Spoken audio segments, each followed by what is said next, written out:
So tell me a little bit about your professional progression then. And I understand you've gotten into kind of like rehabbing estates. Yeah, you could say that. Yeah. Why wouldn't I? So I started out as a harpist and I that was my career for about 16 years. I toured around Europe.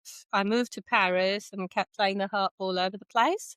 And that was fun for a while, but I really fancied living in one of those gorgeous sort of estates in the south of France, one of those manor houses. And I just Who thought, wouldn't? Yeah, who amazing. wouldn't? Yeah. And I persuaded my husband that we wanted to do that.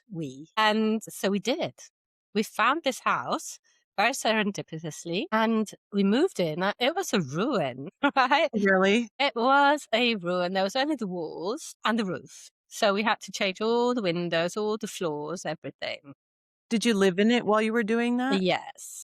Yeah, yeah. Yeah. So I don't need to do that again because I've already done it. How So long did it take you? well, to go through all the rooms, it took us 3 years, but, And how many rooms were there? About? I don't need so exact. about 10 rooms in 3 years, but then we decided, look, there's really a second floor we need to open up. So we've got what we call the ground floor in the UK, but for you in the States, it's the first floor. So we've got a Mhm. second floor, and that's what we did up over 3 years. And then we added a third floor. That So wasn't there before.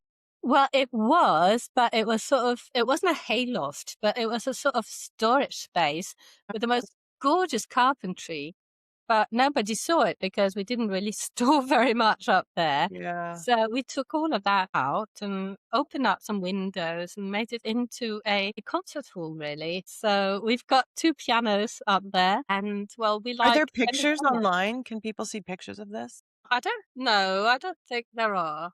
No, we I'm did try dying to. to see what the top floor looks like now. Yeah, well, you must come and visit. Okay. Yeah, you got it. Yeah, that's only that. Yeah. Wow. Okay, you spent 3 years, basically, I imagine this took over your whole life. No, I thought, well, I never was in a position where I didn't have to work to make a living. Like I had to bring in money somehow.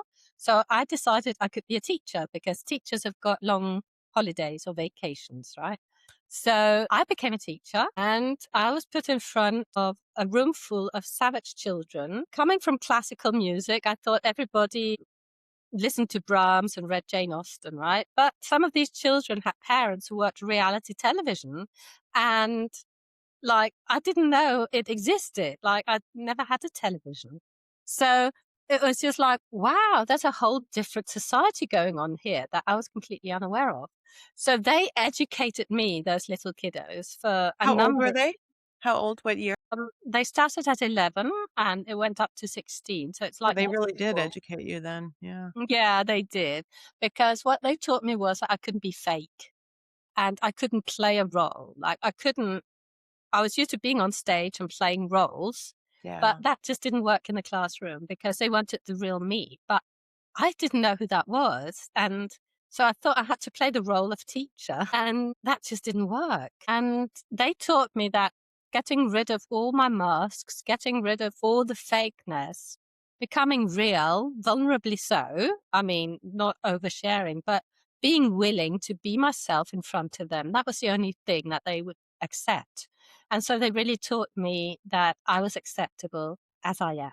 So that was a great gift. So That's that was what I was doing as I was doing at my house. yeah. Yeah.